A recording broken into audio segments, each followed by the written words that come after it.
L'essentiel de l'actualité sur Géopolis Télévision. Mesdames et messieurs, bonjour et bienvenue à ces 13h.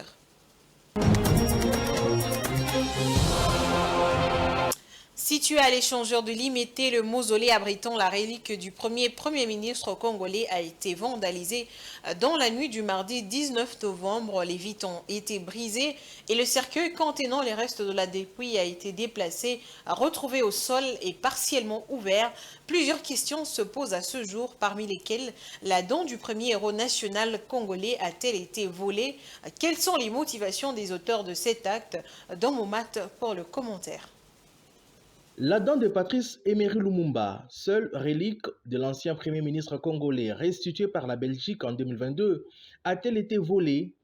La question se pose après la profanation, le lundi 18 novembre, du mausolée du premier héros national. Le ministère de la Culture se contente d'un communiqué pour dénoncer l'acte et annoncer qu'une enquête est en cours.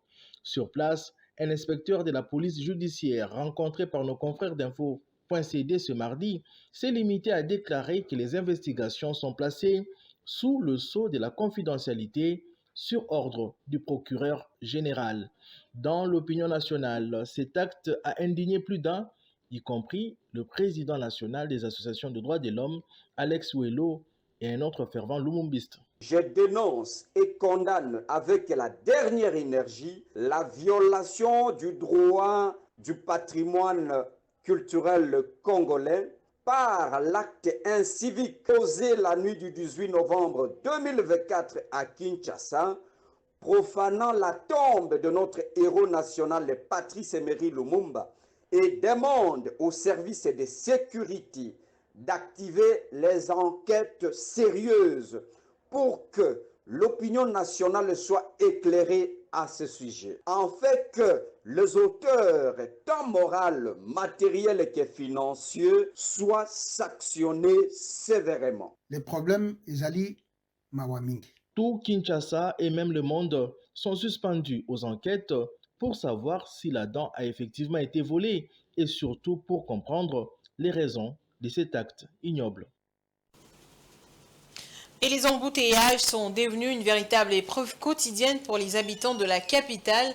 Depuis 7 heures du matin, presque toutes les routes principales sont saturées.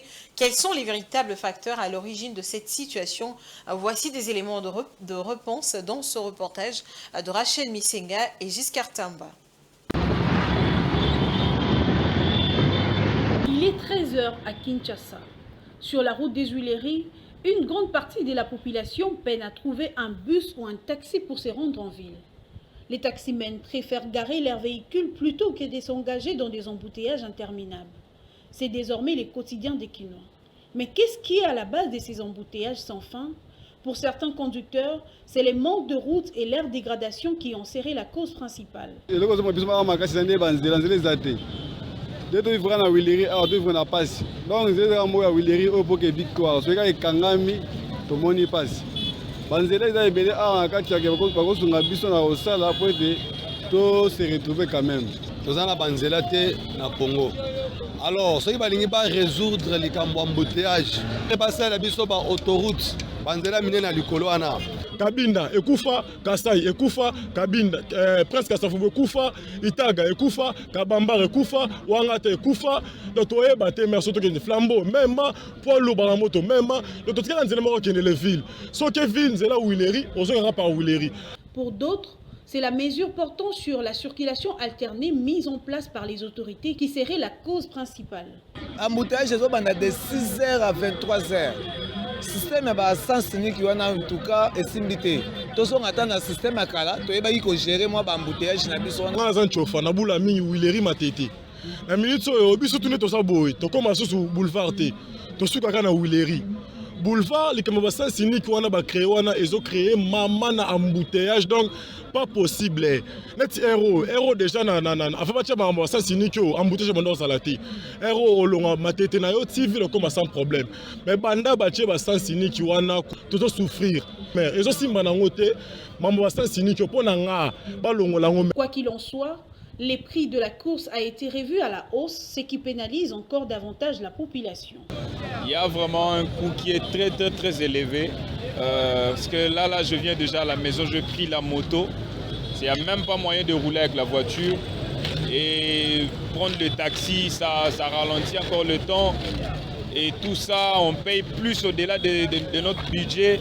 Ça dérange, sincèrement, ça dérange. La capitale de la RDC a connu une forte explosion démographique rapide, mais les infrastructures de base telles que le pont, les routes et les rails n'ont pas suivi cette croissance. Cela entraîne des grandes difficultés de mobilité pour les personnes et leurs biens. Pour certains, la construction d'une nouvelle ville dans la partie est du pays pourrait désengorger Kinshasa. D'autres estiment qu'il est crucial de mettre en place un système de transport multimodal pour garantir une circulation plus fluide des personnes et leurs biens.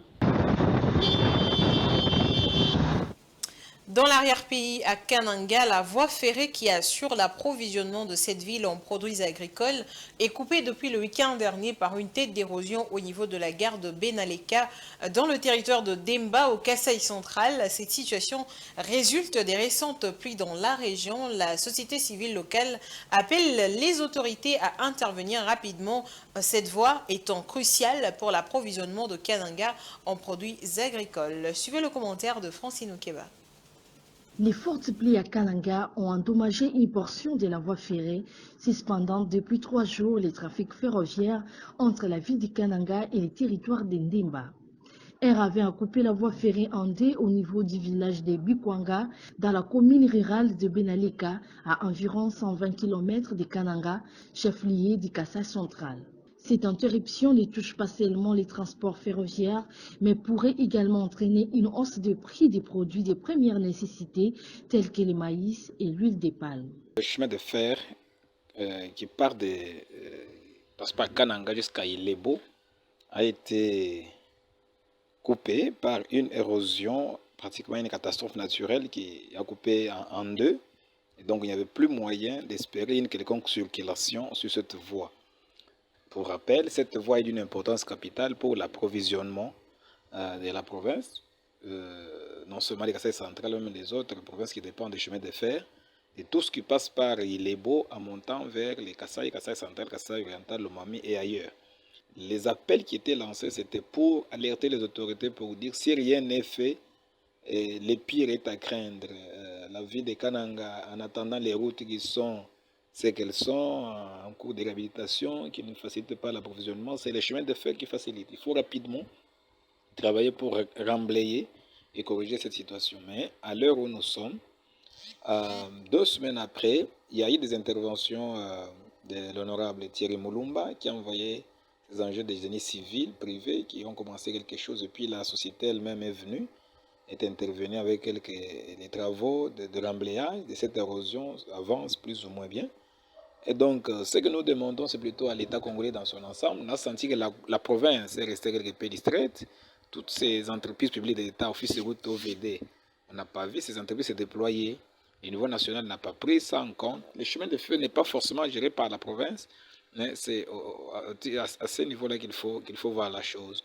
L'isolement de la région, particulièrement pendant la période des récoltes, compliquerait l'acheminement de ces produits vers les marchés, ce qui aurait de graves conséquences économiques pour les familles vulnérables. Cet incident survient après plusieurs dégradations similaires, notamment l'érosion de Benakankonde dans la commune du Lukonga, où les réparations sont en cours par les agents de la SNCC.